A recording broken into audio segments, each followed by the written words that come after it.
Hello everyone, this is Javamonk, and welcome to a brand new showcase for a 3D printer that works in update 1.14 and above. It is survival friendly and infinitely expandable. So, this is the printer. It is also extremely fast. Probably the fastest in the world. At least that works in 1.14. It uses some odd mechanics, but it is unlikely to be broken in any future updates.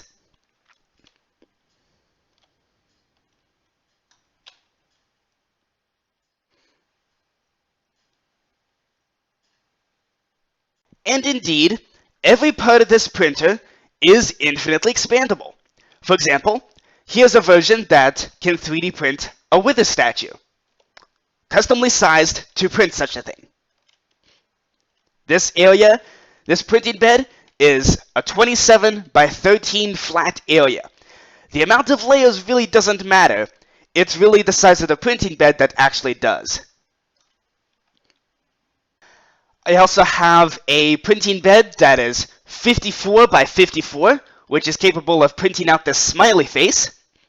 And here you can actually see how it works, partially. You also have this monstrosity, an 81 by 81 printing bed. This can 3D print an island. And in fact, I've used it to 3D print an island. Notice how the instructions get larger. That's what all these chests are storing, is all the instructions for the printer. This redstone here stays exactly the same. And all the redstone for the actual printing bed is just tileable and expandable. I call this size the Go Big or Go Home. This is a 270 by 249 printing bed. Yeah, it is monstrous. But once again, this redstone stays the same. This redstone is infinitely expandable. All these, by the way, are world downloads in the description that you can download. So, your next question is probably, how in the world does this work? It all comes down to how to 3D print in Minecraft 101.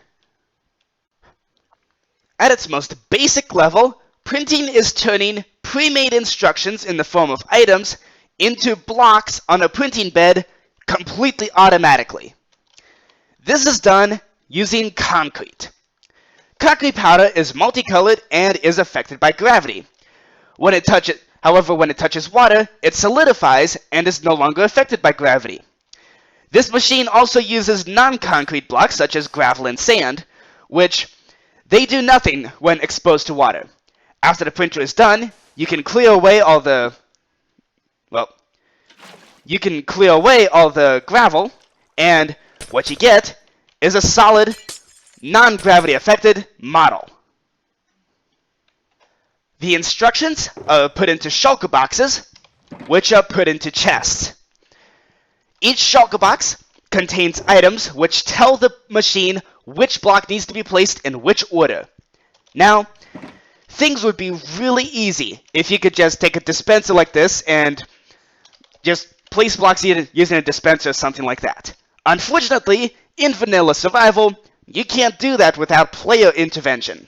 And since this is supposed to be automatic, we can't rely on the player to place these blocks for us. So, both the blocks and the item instructions must be loaded into the machine before we print. And it's up to the printer to put the blocks in the correct order into the printing bed. It seems deceptively simple until you actually start working on a project like this.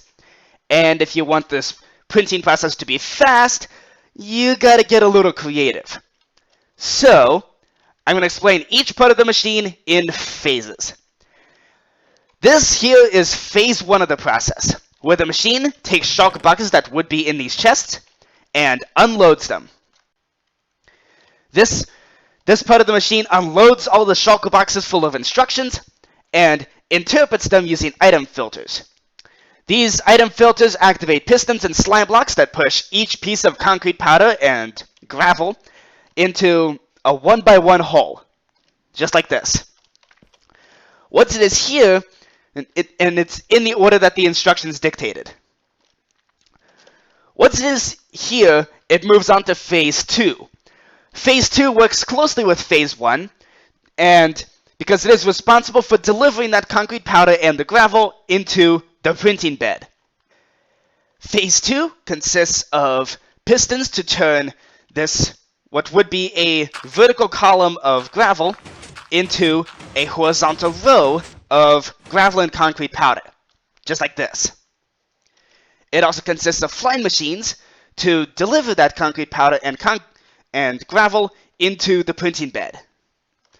After each layer is complete, Phase 3 activates, which consists of these flying machines to reset Phase 2, and also consists of this tower of doors here that are responsible for solidifying this concrete. Funny enough, Phase 3 is actually the simplest of all those tasks. Now, the reason why this machine looks so complicated is because it is fast. It interprets the instructions at a speed slightly slower than that of an item flowing through a hopper stream. In order for those instructions to be interpreted so quickly, I made use of the dropper mechanism from Ilmango's 2D printer design. Now, quite honestly, I don't know enough about dropper mechanics to make a better system where the items would go through the droppers quickly and also they wouldn't skip the hopper sorters. The main improvement I made here was replacing all the rails with note blocks. This makes this 3D printer slightly cheaper to build. The instructions themselves are interpreted using these hopper sorters. So when an item comes through, say in the instruction it says, place a white concrete powder next, which is shown by the fact that the next item in the shulker box is a white concrete powder.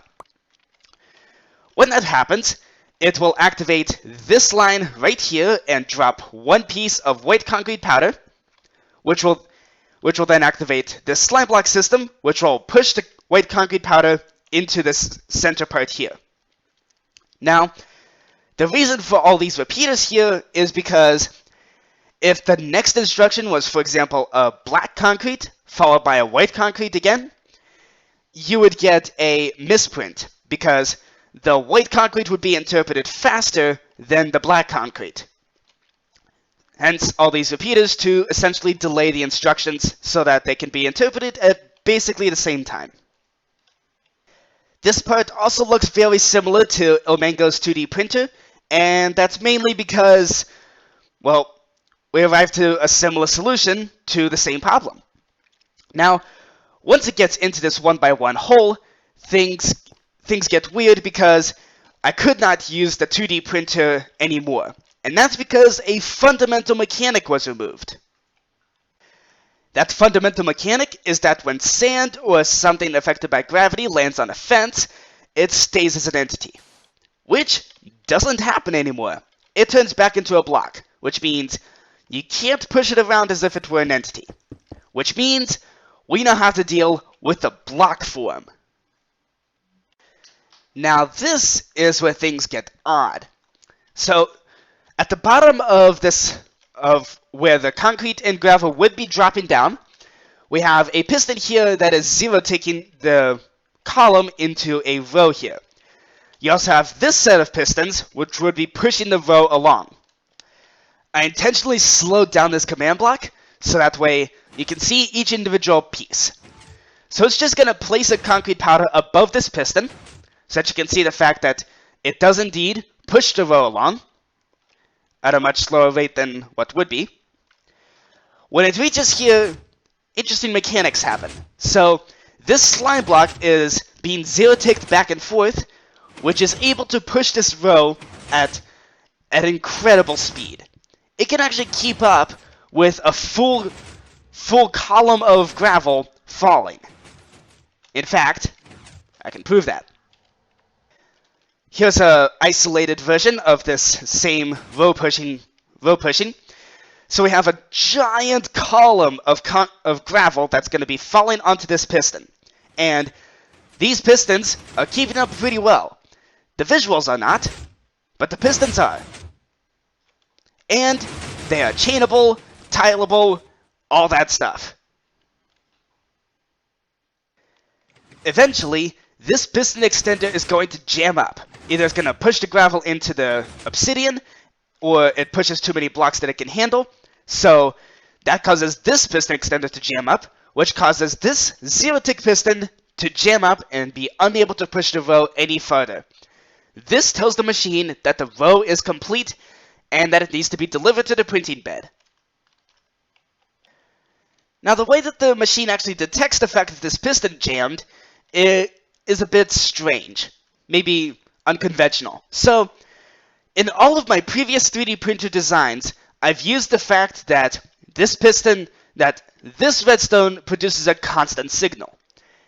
Unfortunately, this printer is too fast and too inconsistent, so I could not use that.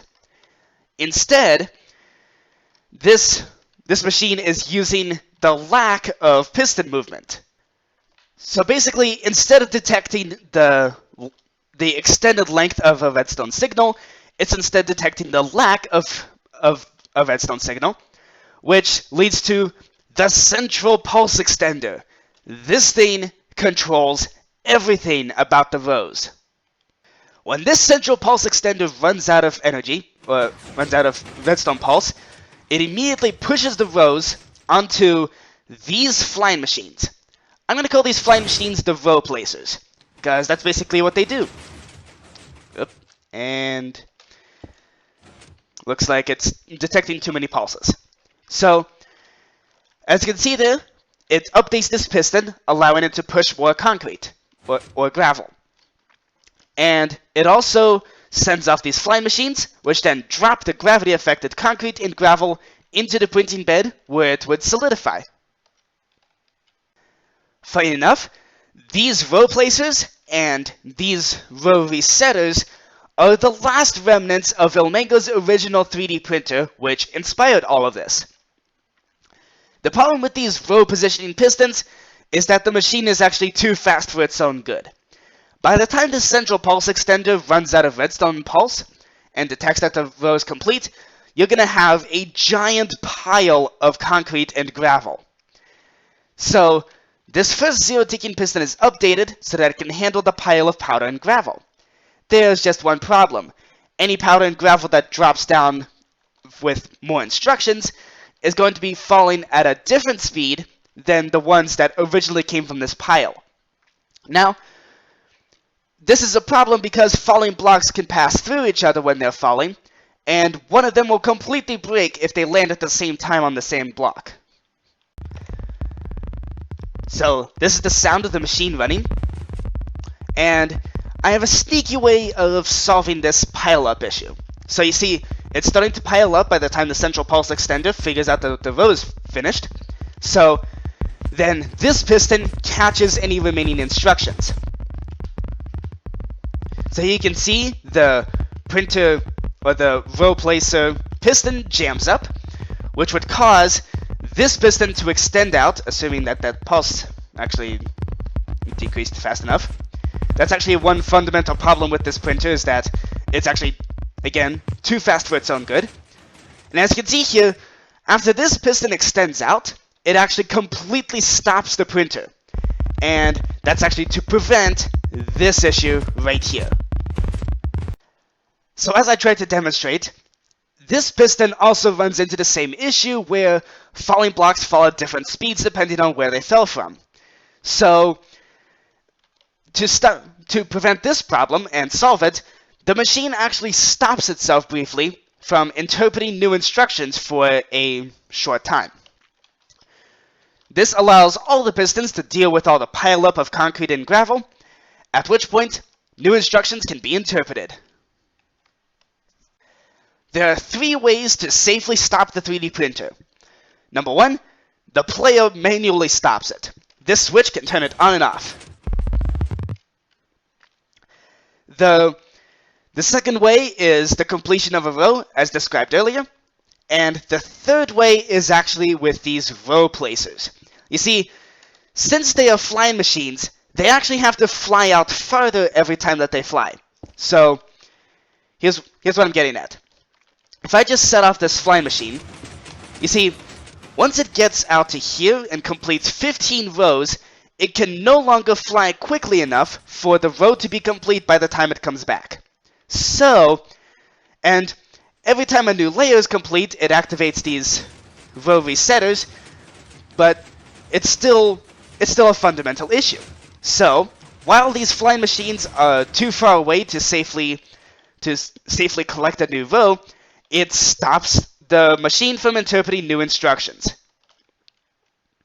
Now, if you wanted to make this 3D printer faster, this is what you should change. If you really want to make a big splash in the Redstone community, find a way to get entire layers to be infinitely expandable without using these flying machines. Because these flying machines, no matter what you do, they're always going to have that fundamental flaw. An interesting discovery I made was that water formed from frosted ice actually fills the layer of the printing bed with water sources at a ludicrous rate. It is significantly faster than dispensers with water. However, it does mean that the printer either has to be made in the end dimension, the printing must be complete within one Minecraft overworld night, or a giant platform has to cover the frosted ice. Here I just have perpetual night. Next up, I'm going to show you how to program this printer with your own build. So, in the World Download folder in the description, you have two versions for each printing bed size, one with instructions and one without. So if you want to, you can skip this semi-tutorial part and study my instructions instead. So, here's how to program your printer. Firstly, you need to know what items you're using for each of the 16 colored concrete powder and one non-concrete block. In my case, I'm going to be using gray stained glass paints for the non-concrete block, plus dyes representing each color of concrete. You also need your model, and it's helpful to have a copy of the model. So, for example, if you have a blank row like this one here, the row stretches across like this for this particular build.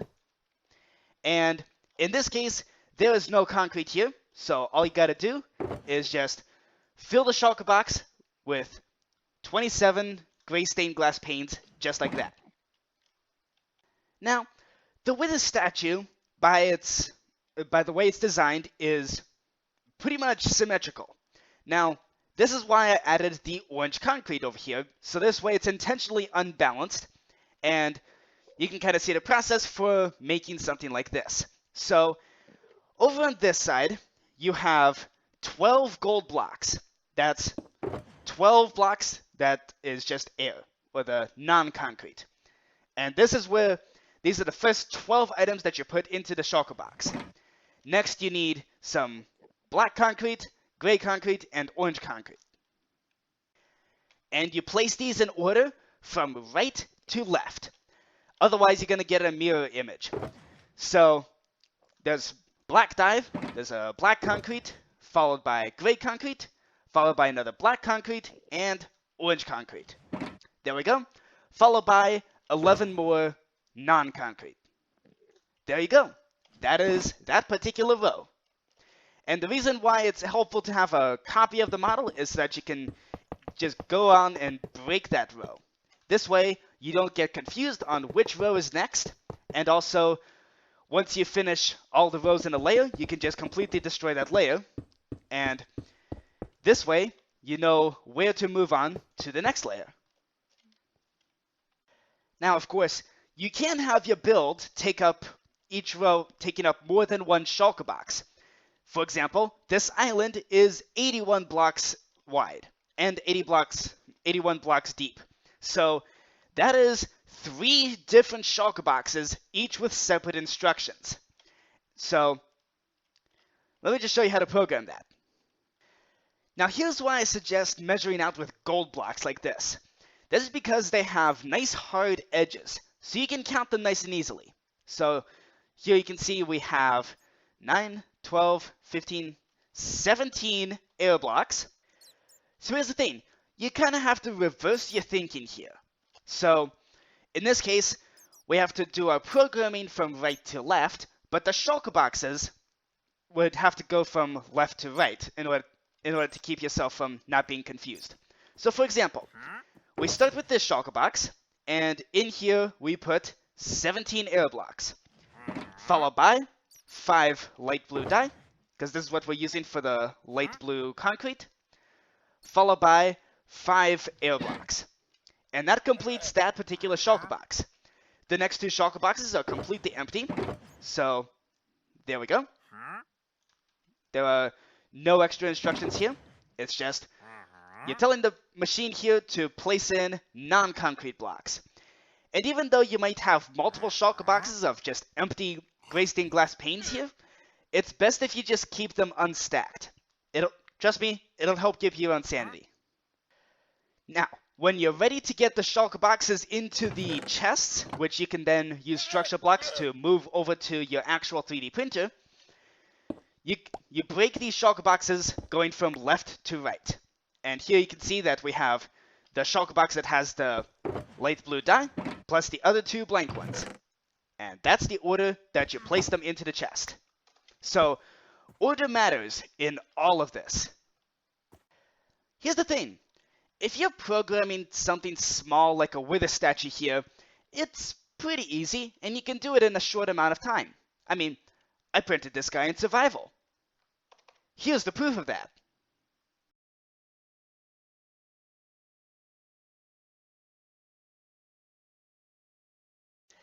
That's in an upcoming episode of the survival series. Now, if you're printing this island here, yeah, that takes over an 81 by 81 printing bed. That's 81 layers, 243 shulker boxes per layer. That's almost, and there's 41 layers in this island. That's almost 10,000 shulker boxes total to fill with instructions. Oh, heck no. I did that already in creative mode, and it took 2 weeks to do. When I did this in survival, I literally had my own future self visit me and basically do it all for me, while possibly causing problems in the time-space continuum. Now, I understand that you might want to print the largest thing you have. The largest thing you have might just be this absolute behemoth of an Ender Dragon statue. And this is what you can print with a go big or go home size of a printing bed.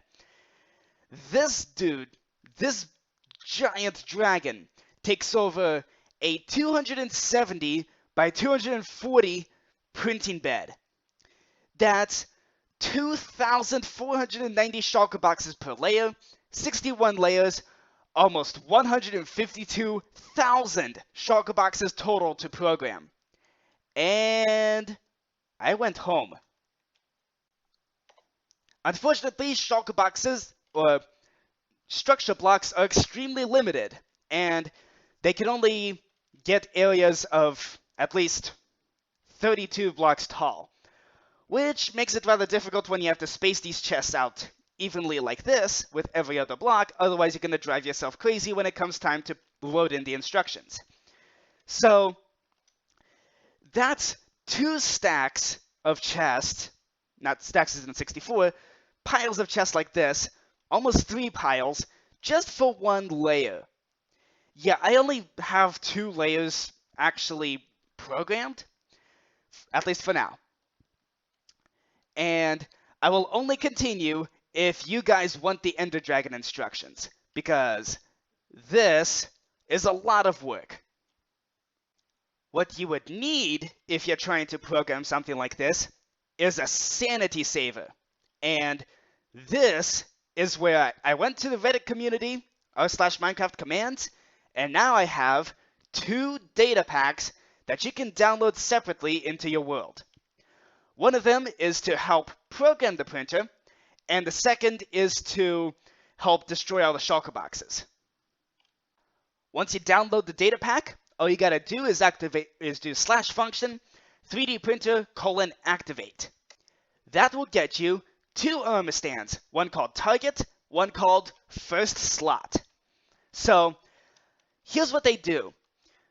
Essentially so from there, it also activates several scoreboards.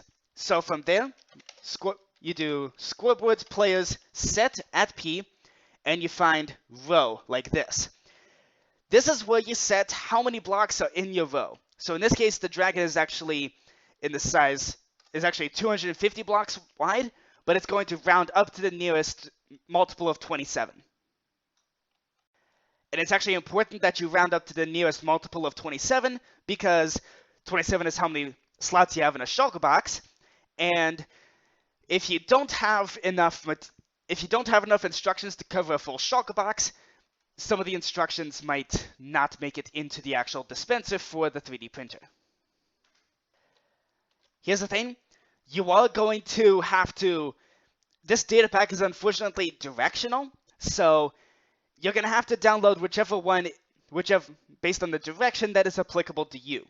So, in this case, the programming is going to go from right to left in the -x direction for this particular version of the data pack.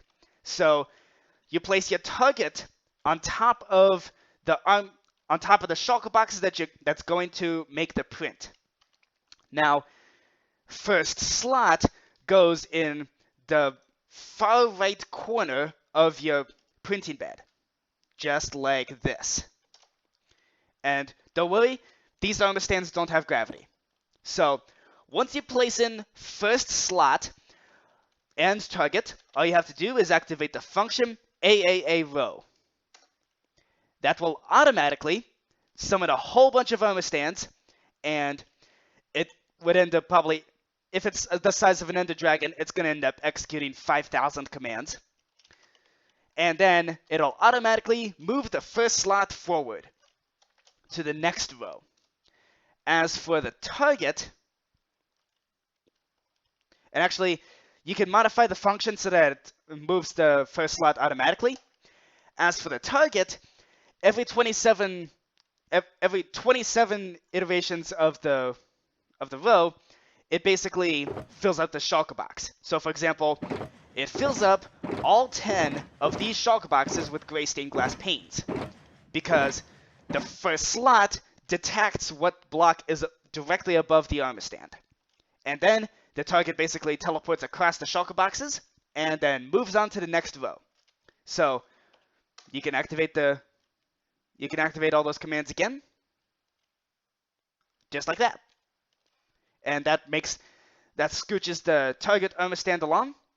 It also moves the first slot armor stand along. So this is definitely a sanity saver. Unfortunately, it also only works if it only recognizes concrete and air as valid blocks. If you don't have a valid block above the armor stand, for example, say you have an iron block like this, it's not going to put anything into the slot for that shulker box.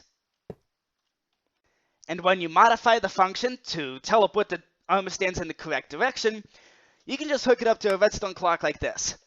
I would not recommend hooking it up to a repeating command block, because those 5,000 commands, that's about...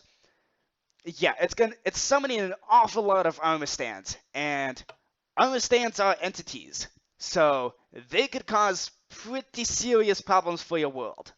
I mean, you can see Redstone slowed down quite significantly just with this one row at a time with armor stands. Now, breaking the shulker boxes, once all of them are automatically programmed with the data pack of 3D printer, now you have a whole bunch of shulker boxes just laying on the ground, and you gotta put them into chests, otherwise the 3D printer won't be able to interpret the instructions, or at least not in any way that's really compact. Now, breaking even rows that have 3 shulker boxes each row, that's manageable. 10 shulker boxes per row, as in the case of this Ender Dragon? Forget it. See, you can hook up some sort of commands to teleport every item to the player, and then come through in creative mode and just whack out all these shulker boxes, that's certainly doable. However, there is an annoying bug that appears randomly, where sometimes when you're breaking shulker boxes in creative mode, the shulker boxes don't actually go into your inventory, and instead, they are destroyed. So, to avoid that, what I have here is a second data pack, also downloadable separately. So, yeah, you do actually have to put them into the correct order in this chest. All these shulker boxes are blank. This is why it doesn't really matter what order. So, this is the datapack 3D Printer 2. And it has its own activate function, which activates all the scoreboards needed and also gives you two armor stands. One called Shulker Box Receiver, the other Shulker Box Destroyer. It's pretty self-explanatory. Before you start, you do scoreboard players set at P and find shulker rows, and then set that to the amount of shulker boxes you have in each row. In this case, that's 10. All the other scoreboards are set for you. This is the one part that's actually customizable. So, and also, you do need to download the direction. This data pack is also directional, so you're going to need to download it depending on what's going on. In my case, each row goes along the positive z-axis, and new rows go in the direction of positive x. So now, you place your shulker box destroyer right there, and your shulker box receiver. You actually need to get a hopper in order for this to work. So, get yourself a hopper, get your big stacks of chests, and now all you gotta do is place your shulker box receiver on top of the hopper that filters into this chest. Once this happens, you can set off the function AAA destroy boxes. The AAA, that's pretty much just so that it shoots up to the top of the list. Because chances are you're going to be activating that a lot. So, there you go. 10 shulker boxes just came in, and you can activate it again. That puts in 10 more shulker boxes.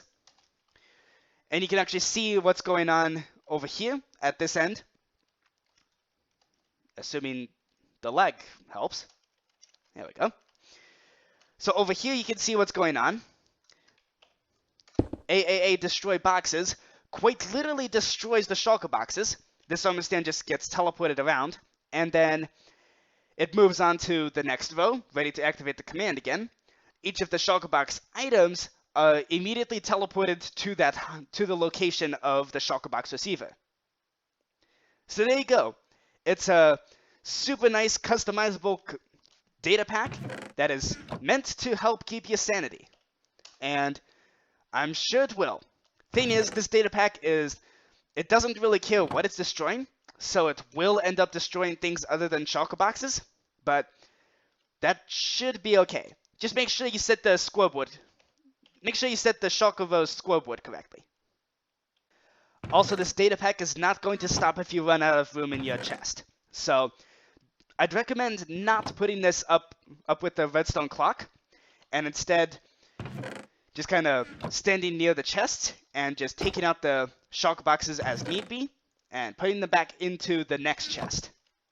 This way, you can keep your sanity, you can keep track of how many items are going into the chest, and also, if you're using single chest instead of double chest for some reason, or maybe you're using barrels, the data pack does not assume that you're using double chests. So you can use pretty much whatever you want. In each of the world downloads for the different printing sizes, including the go big or go home size, you're going to find some signs here. It's like, here's how much time one layer will take. Here's how much time the full model will take. You also have command blocks here to reset the time, and these command blocks here will basically activate the scoreboard on the right side. And this will count how many seconds it takes to print, because, yeah, this printer's fast enough where you can measure that time by seconds. And you can see, it runs pretty much as soon as you switch it on. And since it runs on command blocks, it runs at the same speed as the world. So even if the world is lagging, the seconds will be accurate. Now, this will probably be a good time to talk about rectangular prints as well as prints where the rows are not multiples of 27, because those are possible. Rectangular prints, my recommendation is that your rows should be going along the long end of the rectangle. Otherwise, you're going to end up spending way more time than normal with the machine stopped because the row places take forever to go back and forth. Now, as for prints that have where the rows are either larger or smaller than a multiple of 27, basically not a multiple. This is the case of the player statue. And you can see here in the shulker boxes, you got 22 more in that shulker box and 17 more. So it's not that large of a difference. The reason why I warned against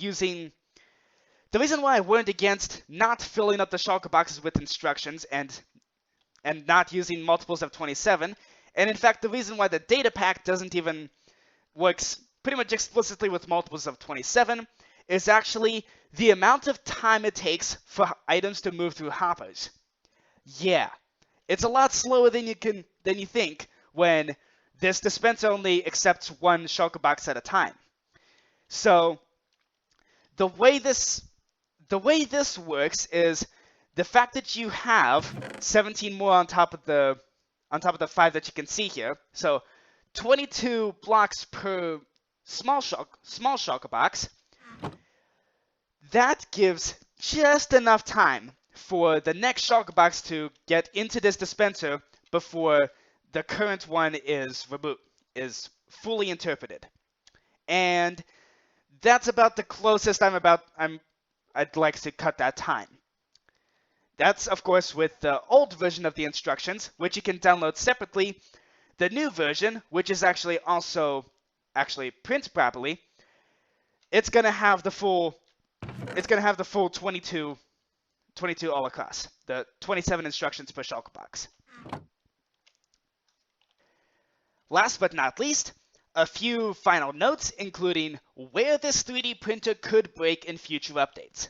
So, first of all, a big warning, do not make the rows smaller than about 25 blocks. You can get away with rows of 25 blocks, but don't make them smaller than that. The reason is, all the pile up of concrete powder and gravel on top of these two pistons here, they add up to about 20 blocks. So this central pulse extender is not going to have the chance to actually stop the 3D printer from breaking itself. I can identify 2, maybe 3 places where the redstone could fail with future updates. One thing, and it's very, very important, 2-tick redstone pulses, when they go through an observer, only activate the observer once. So here you can see I can generate a 2-tick pulse into this observer, and it only activates the observer once. This could possibly change with future updates, so beware. A second major failure point that actually could possibly fail even in this update, although I haven't quite identified places or directions where it would completely fail, no hope whatsoever, that's these zero tickers. Now, the way these are set up is rather finicky. There's about a 50% chance that they're gonna actually generate a zero tick pulse, and another chance that they're just gonna create a shaky piston like this. So, if you get a shaky piston, you may have to actually completely change how this is done. So, for example, that could work, but the piston on the bottom doesn't work. Yeah, it's rather bizarre. But such is the case when you're dealing with bizarre redstone mechanics. A third potential failure point, although I'm not sure what sort of change would cause it to fail, are these machines. See, when a block comes past this observer, it basically zero ticks this piston, which brings the... Yeah, I suppose I can do that. Yeah, that brings the the piston backwards, and then the observer basically zero ticks this piston again. So essentially what happens is it goes backwards and forwards really, really quickly.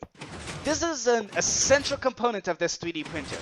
And if this stops working, then this whole 3D printer stops working. It would no longer be infinitely expandable, which would be quite sad. Anyway, I hope you enjoyed this. If you did, please let me know. And hopefully the world downloads work well for you. You can even try out the 3D printer for yourself. And in the next video, I'm going to be making a block-by-block tutorial on this. See, the Redstone is pretty simple-ish. I'm also going to show the tileable parts, so you can build your very own in survival mode. After all, I built this 3D printer in survival, and if I can do it, so can you. Hope to see you next video.